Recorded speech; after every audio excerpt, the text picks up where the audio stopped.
ప్రియమైన విద్యార్థులారా, అందరికీ నూతన సోమవార శుభాకాంక్షలు. ప్రతిరోజులాగే ఈ రోజు మంచి రోజే. కులం కుళ్ళుది, మతం మత్తుది, గుణం మంచి గుణం ఘనమైనది. అయితే మనకేం కావాలి? మంచి గుణం కావాలి. సో మంచి గుణాన్ని పొందుదాం, చక్కగా జీవిద్దాం. ఈరోజు పాఠ్యాంశంలో మనం నేర్చుకుంటున్నది, మెండల్ తన ప్రయోగాల కోసం బఠానీ మొక్కల్ని ఎంపిక చేసుకున్నాడు. అందులో 7 జతల వ్యతిరేక లక్షణాలను ఎంపిక చేసుకున్నాడని క్రింద వీడియోలో మనం తెలుసుకోవడం జరిగింది. ఈరోజు బఠానీ మొక్కనే ఎందుకు ఎంచుకున్నాడు, అతనికి ఎందుకు ఆ మొక్క అనుకూలంగా అనిపించింది అన్నది మనం తెలుసుకుందాం. So Mendel chosen the pea plant for his experiments because for the following of these characters. చూద్దాం. Mendel selected pea plant. బఠానీ మొక్కని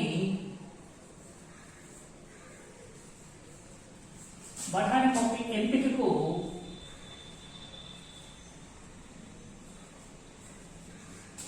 గల కారణం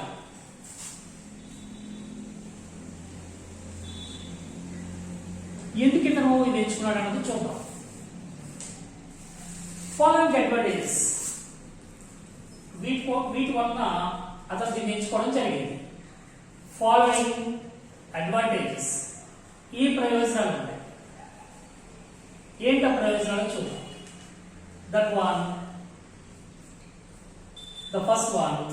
The first one, స్పష్టమైన లక్షణాలు కలిగి ఉంటారు. సో దాంట్లో లక్షణాలు స్పష్టంగా కనిపిస్తాయి. So that means well defined, స్పష్టమైన డిఫైన్డ్ క్యారెక్టర్స్, స్పష్టమైన లక్షణాలు. ఇది ఒక కారణం అయితే, the second one, bisexual flowers.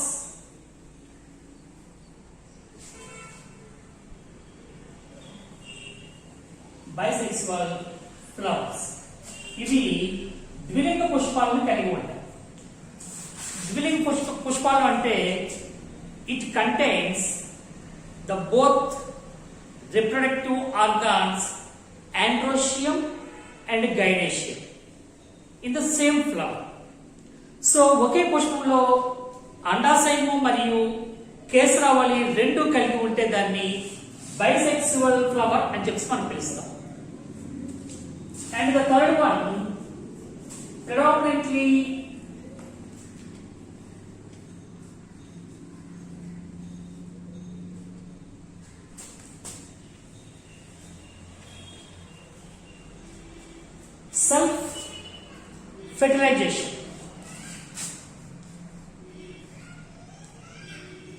self-fertilization. ఆత్మపరాగ సంపర్కం in the same flower. Pollination in the same flower.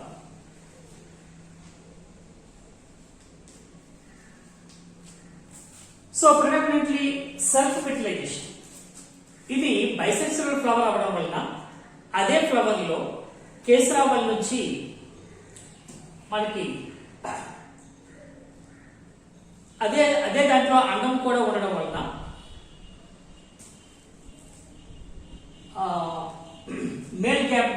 Male gametes, పురుష సంయోగ బీజాలు కలిగిన కేసరావళిలో ఉన్న పోలెన్ వచ్చి స్టిగ్మాను చేరుతుంది. సో స్టిగ్మా చేరిన తర్వాత ఫెర్టిలైజేషన్ అదే ఫ్లవర్ లో జరుగుతుంది. సో కాబట్టి ఇది self fertilisation. That means pollination అందులోనే జరుగుతుంది. పాలినేషన్ తర్వాత ఫెర్టిలైజేషన్ జరుగుతుంది. సో అది ఇక్కడ. ఇక నాలుగోది, దీంట్లో హైబ్రిడైజేషన్ సంకరీకరణానికి అనుకూలత కలిగి ఉంటుంది. ఎర్లీ హైబ్రిడైజేషన్,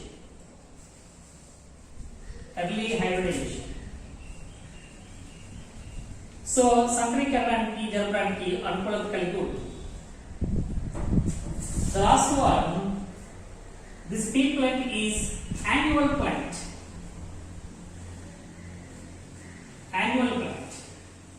సో ఈ తీసుకున్న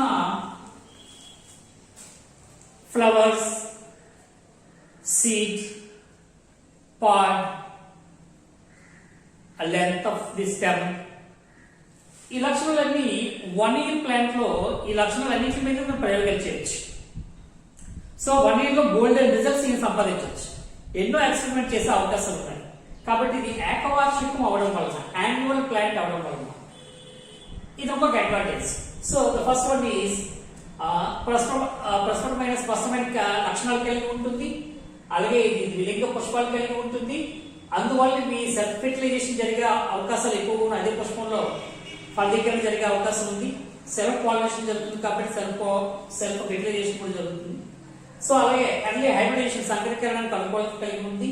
అలాగే ఏకవార్షికం కాబట్టి ఒకే సంవత్సరంలో అనేకమైన ప్రయోగాలు దీంతో చేసే అవకాశాలు కలిగి ఉన్నాయి. కాబట్టి the mentor chosen this pea plant for his experiments. So ఆ విధంగా ఇక్కడ ఎంపిక చేసుకోవడం అనేది ఇక్కడ జరిగింది. అయితే ఇక్కడ మనం మరికొన్ని విషయాలు చూద్దాం. ఈ విషయాల్లో ఈయన ఈ ఎక్స్పెరిమెంట్స్ చేస్తుండగా ఆయన ఒక జనరేషన్ సంబంధించిన ఒక ప్లాంట్ యొక్క లక్షణాలు, ఒక క్యారెక్టర్ అనేక జనరేషన్స్ లో అదే క్యారెక్టర్ డామినెంట్ గా ఉంటే, అదే లక్షణాలు అది తర్వాత జనరేషన్ లో కూడా పునరావృతం చేయగలిగితే ఆ మొక్కని శుద్ధ జాతిగా ఆయన గుర్తించారు.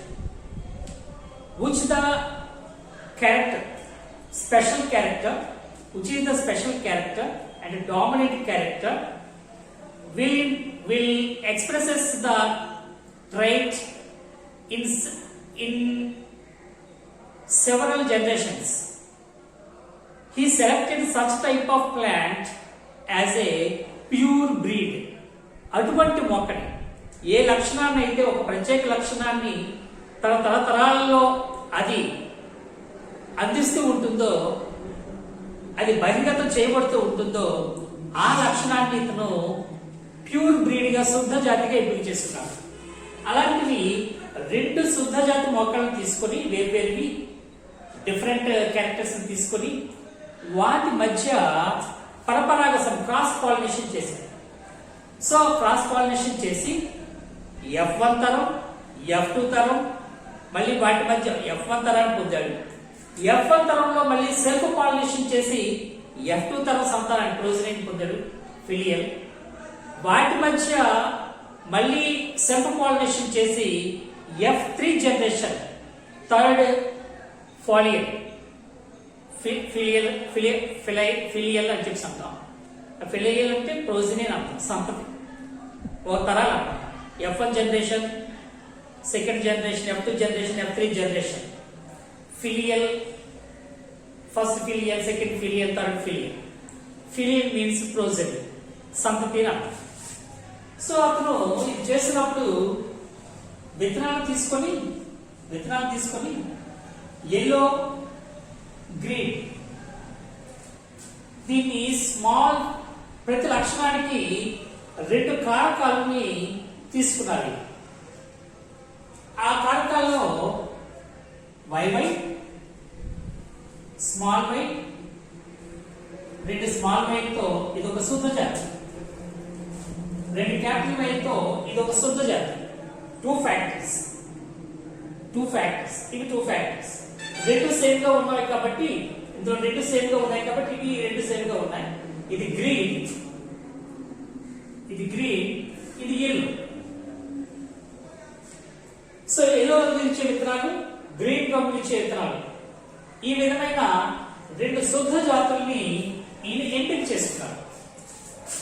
అతని తాలూకా సెలెక్టెడ్ ఎంపిక చేసుకున్నాడు. Mental had selected 2 pure breed plants for his experiments. He started the experiment with these 2 pure breeds. రెండు పరిశుద్ధ వ్యతిరేక లక్షణాలు కలిగిన పరిశుద్ధ జాతులను తీసుకొని వాటి ద్వారా F1 జనరేషన్ తీసుకున్నారు. సో దీని నుంచి ఒక కారకం, దీంట్లో క్రాస్ పాలినేషన్ తీసుకుంది. క్రాస్ పాలినేషన్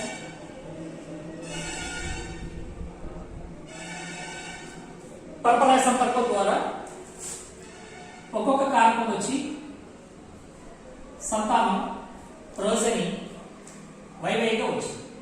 సో ఇందులో వై అనేది క్యాపిటల్ వై అనేది ప్రత్యేకమైన లక్షణాన్ని కలిగి బహిర్గత లక్షణంగా ఉంటుంది. సో ఇది ఇక్కడ వై అనేది క్యాపిటల్ వై అనేది బహిర్గత లక్షణం కాబట్టి ఇది ఎల్లో రంగులో ఉంటుంది ఈ విత్తనాలు, ఎల్లో కలర్. సో దీన్నే మనం ఇతను F1 జనరేషన్, F1 తరం, ఫస్ట్ పీరియడ్, ఫస్ట్ ప్రోజెని సంతానం F1 తరం అని చెప్పేసి ఈయన పిలవడం జరిగింది. దాని తర్వాత వీటి నుంచే మళ్ళీ సెల్ఫ్ పాలినేషన్ చేశారు.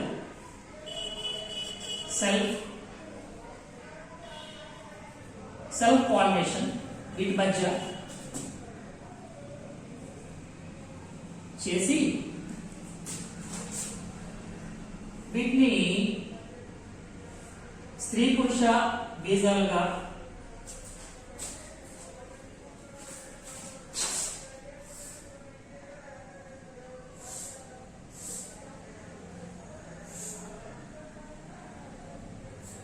ఇది పురుష బీజం, ఇది ఫిమేల్ గ్యామెట్, ఇది మేల్ గ్యామెట్, ఏరో మార్క్ ఉంది, ప్లస్ తో ఉన్నది ఫిమేల్ గ్యామెట్. వీటి మధ్య వీటిని ఏవైతే ఫస్ట్ జనరేషన్ లో వచ్చాయో అటువంటి ప్లాంట్స్ మధ్య ఈయన సెల్ఫ్ పాలినేషన్ చేశారు. ఆత్మపరాగ సంపర్కం చేసినప్పుడు capital Y, small Y, capital Y, small Y first generation లో ఉండే ఫ్యాక్టర్స్. వీటి మధ్య సెల్ఫ్ పాలినేషన్ చేసినప్పుడు ఏర్పడిన ప్లాంట్స్ ఎలా ఉన్నాయంటే వాటి వల్ల factors capital Y, capital Y, capital Y, small Y, అలాగే ఇది స్మాల్ వై, క్యాపిటల్ వై, దాన్ని మనం క్యాపిటల్ వై, స్మాల్ వై వేసుకోవచ్చు, లేదా వై వేసుకోవడం కావాలి. రెండు క్యాపిటల్ వైలు, స్మాల్ వైలు, small Y, small Y. So ఈ విధంగా F2 తరం వచ్చింది, F2 తరం వచ్చింది. సో F2 తరంలో ఇందులో ఏది క్యాపిటల్ ఉన్నా అది డామినెంట్ కాబట్టి ఇందులో క్యాపిటల్ వై ఉంది కాబట్టి ఇది ఎల్లో కలర్, ఇది క్యాపిటల్ వై ఉంది కాబట్టి ఇదే ఎల్లో కలర్, ఇది క్యాపిటల్ వై ఉంది కాబట్టి ఇది ఎల్లో కలర్. రెండు స్మాల్ వైలు ఉన్నాయి కాబట్టి pure breed of green plants ఇవ్వండి. ఇవి 100 ప్లాంట్స్ అయితే ఇది 25% ప్యూర్ బ్రీడ్, ఇది కూడా 25% ప్యూర్ బ్రీడ్. అలాగే ఈ రెండు ఉన్నాయంటే ఇవి ఎల్లో కలర్ తో ఉంటాయి. ఎల్లో కలర్ తో ఉన్న ఈ రెండు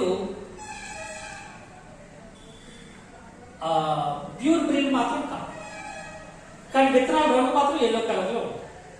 సో అలాగే వీటి మధ్య కూడా మళ్ళీ సెల్ఫ్ పాలినేషన్ చేసి F3 తరాన్ని కూడా ఆయన చూడడం జరిగింది. అందులో కూడా 25% గ్రీన్ రావడం, 25% ప్యూర్, అలాగే 75% మళ్ళీ ఇవి అందులో 75% ఎల్లోస్ లో మళ్ళీ ఈ విధంగా ప్యూర్ బ్రీడ్ కాకుండా వచ్చి 50% ఉండడం అతను చూస్తాడు.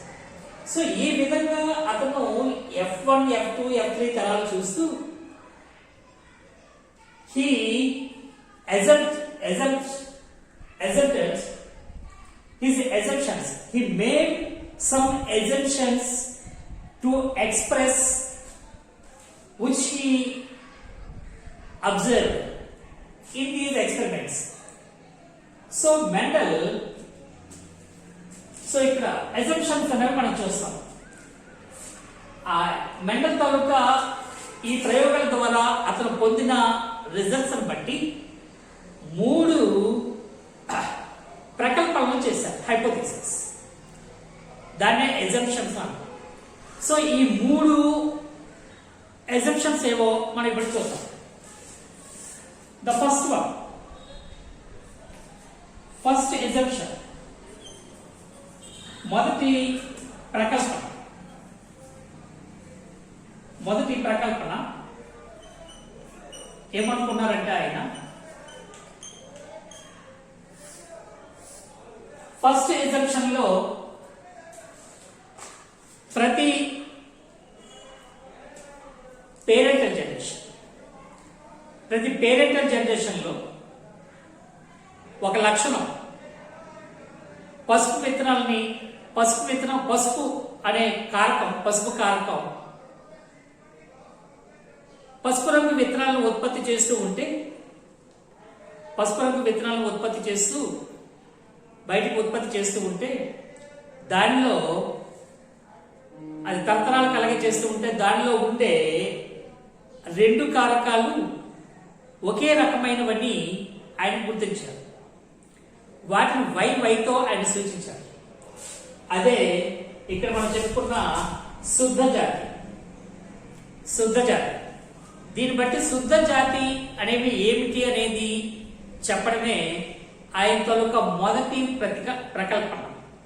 ద ఫస్ట్ ఎజంప్షన్ ఏంటంటే ఒక ప్రత్యేకమైన లక్షణం అయిన పసుపు తరతరాలకి పసుపు రంగు విత్తనాలనే ఉత్పత్తి చేస్తూ ఉంటే ఆ మొక్కలో ఆ లక్షణానికి కలిగిన కారకాలు 2 కూడా ఒకే విధంగా ఉంటాయి, హోమోజైగస్. ఆ 2 కారకాలు ఒకే విధంగా ఉంటాయి. వాటిని వై శుద్ధ జాతిగా ఆయన గుర్తించడం జరిగింది. దాన్నే అతను ఫస్ట్ అజంప్షన్ లో చెప్పాడు. సో ద పేరెంట్ ఏవైతే which yellow plant gives yellow seeds in every generation, that seed contains same factors. He denotes them as YY. So దాటిని మనం వైగా ఎల్లో గుర్తించాడు. అదే ఇంకొక శుద్ధ జాతిలో, ఇది శుద్ధ జాతి pure breed. The yellow pure breed plants always giving yellow seeds in every generation. That P contains same factors. So ఒకే రకమైన కారకాలను కలిగి ఉండి అది ప్రతిసారి అది ఎల్లో తాలూకా లక్షణాలు కలిగిన విత్తనాలను ఉత్పత్తి చేస్తుంది. దాన్ని వైగా ఆయన గుర్తించడం జరిగింది. అలాగే same parental plants pure breed తన ప్రతి జనరేషన్ లో it gives green seeds in every generation. Such a type of plants contains the small y factor. Same factors. It contains the same factors. That means small y, small y. It always gives green seeds. This is the first assumption of Mendel. వీటినే శుద్ధ జాతులుగా ఆయన తెలియజేశారు. The second assumption, రెండవ ప్రకల్పన, hypothesis. వీటి ద్వారా తెలుసుకుంది రెండవది ఏంటంటే in the reproduction the generation, the progeny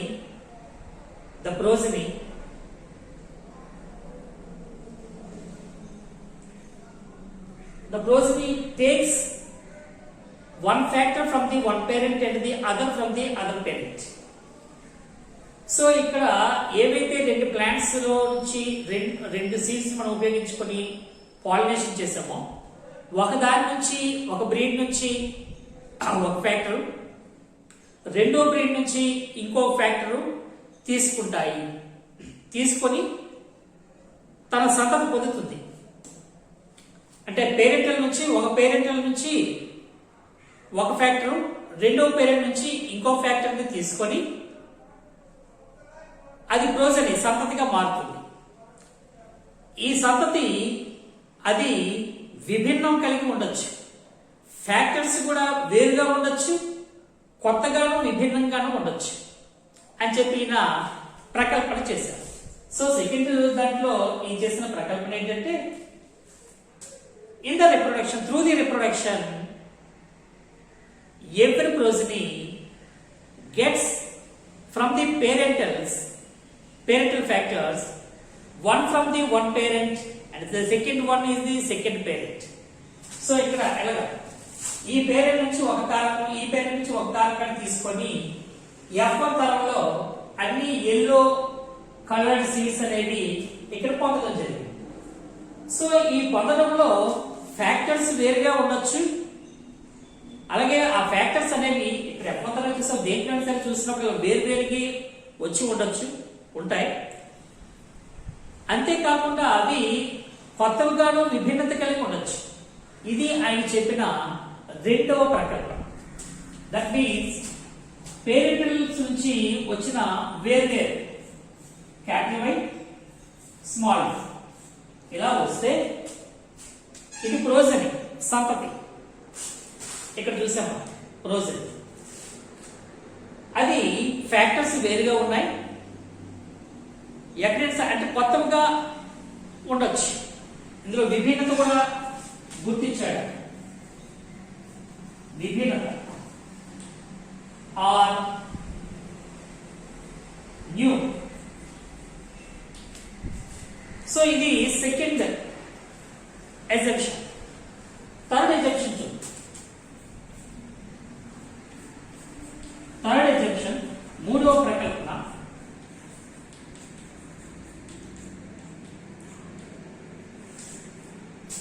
మూడవ ప్రకల్పన డామినెంట్ క్యారెక్టర్. సో వీటిలో one of the factor in any plant,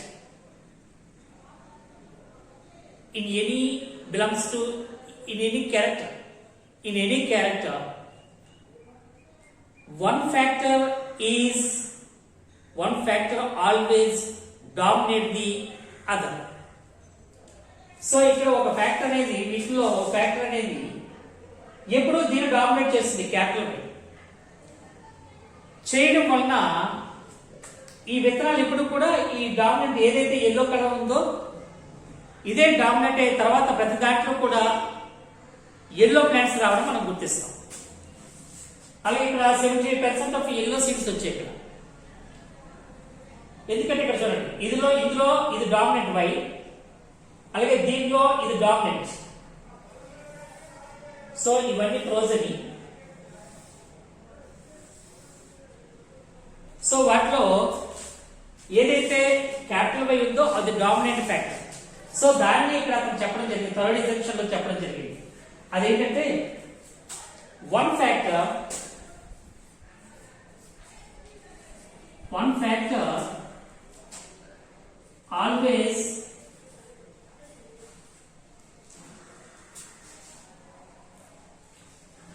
always dominates the other.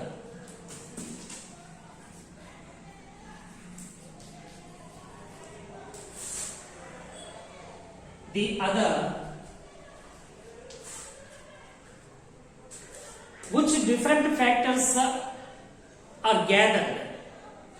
ఏవైతే రెండు వేర్వేరు కారకాలు కలిసి ఏర్పడతాయో దానిలో ఒకటి రెండవ దాని మీద డామినెంట్ క్యారెక్టర్ అవుతుంది. సో దాన్ని తెలియజేసేది ఇలా. assume that capital Y is a dominant character. It always gives yellow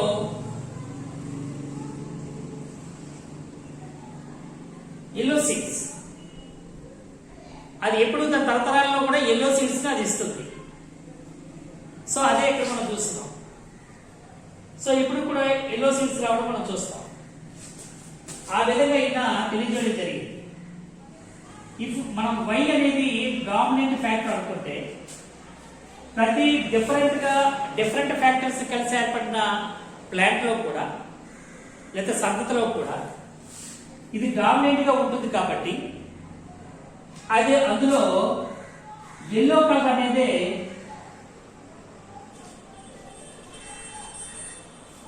yellow colour seeds అనేది ఏర్పడతాయి.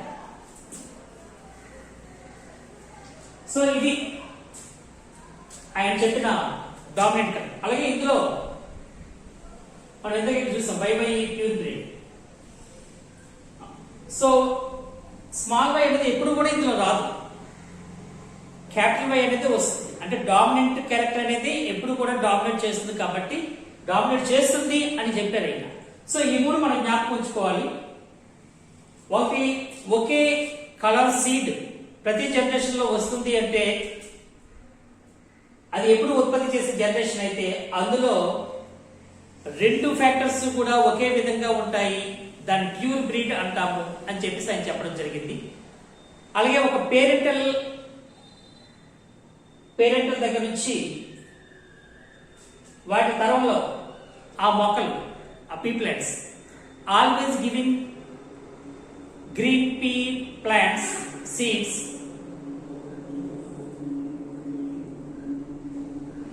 that type of seed contains same factors. It's called pure breed of green.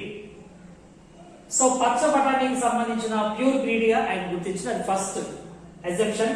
Second దాంట్లో parent దగ్గర నుంచి వేరువేరుగా factors వచ్చి చేరుతాయి, ఆ factors వేరువేరుగా ఉంటాయి, విభిన్నత కలిగి ఉండవచ్చు అని చెప్పేసి ఆయన చెప్పడం జరిగింది. సో అది వై పేరెంట్స్ దగ్గర నుంచి ఒకదాని నుంచి ఒక ఫ్యాక్టర్ వచ్చి అది విభిన్నంగా ఉంటుంది. అలాగే మూడవది ఒక ఫ్యాక్టర్ అనేది అది ఎప్పుడు కూడా డామినేట్ చేస్తుంది, ఆ డామినేట్ కలర్ ని ఉత్పత్తి చేస్తుంది ప్రతి జనరేషన్ లో. అది ఒకవేళ వై అనుకుంటే క్యాపిటల్ వై అనుకుంటే ఆ వై ప్రతి దాంట్లో కూడా డామినేట్ గా ఉంటుంది అని చెప్పేసి థర్డ్ ఎజంప్షన్ లో ఆయన చెప్పడం జరిగింది. సో ఇవి చాలా ముఖ్యమైనవి. దీంట్లో ఫస్ట్ జనరేషన్ లో మనం ఇంకోటి చూడొచ్చు.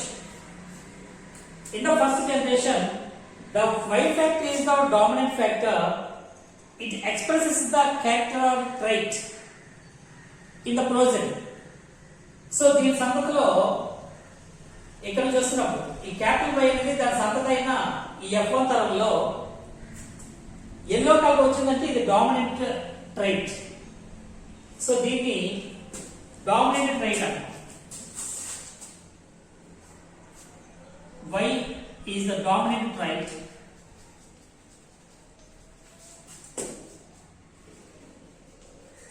The small y ఇక్కడ ఈ F1 తరంలో అన్ని ఎల్లో అయి తప్ప గ్రీన్ కనిపించదు. కారణం the green character factor the small Y is recessive trait. అది అంతర్గత లక్షణంగా ఉండిపోతుంది. సో అందువల్ల దాన్ని రెసిసివ్ ట్రైట్ అని చెప్పి మనం పిలుస్తాం. ఇంతకుముందు నేర్చుకున్నాం ఇది రెసిసివ్ ట్రైట్. సో ఈ విధంగా బహిర్గత లక్షణం, అంతర్గత లక్షణం, దీంట్లో వై క్యాపిటల్ వై బహిర్గత లక్షణం, స్మాల్ వై అంతర్గత లక్షణంగా ఉంటుందని థర్డ్ అజంప్షన్ లో మనకి చెప్పడం జరిగింది. అలాగే రెండు వేరు ఫ్యాక్టర్స్ వచ్చి విభిన్నత కలిగి ఉంటాయి.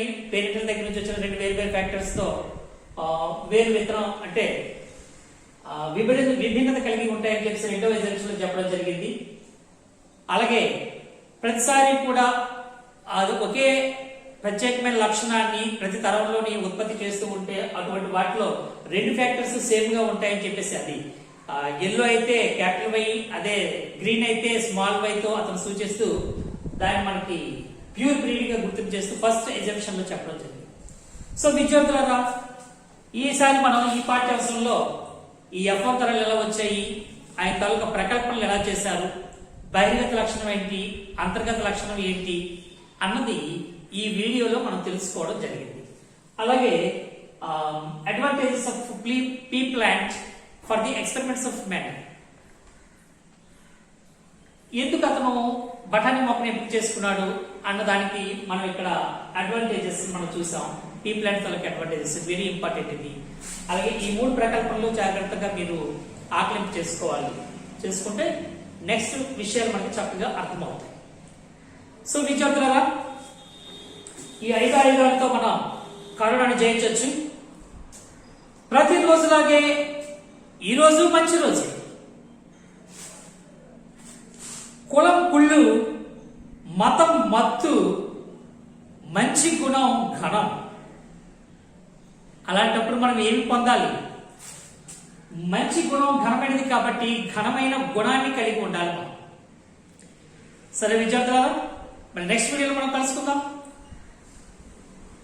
Till then, bye. God bless you.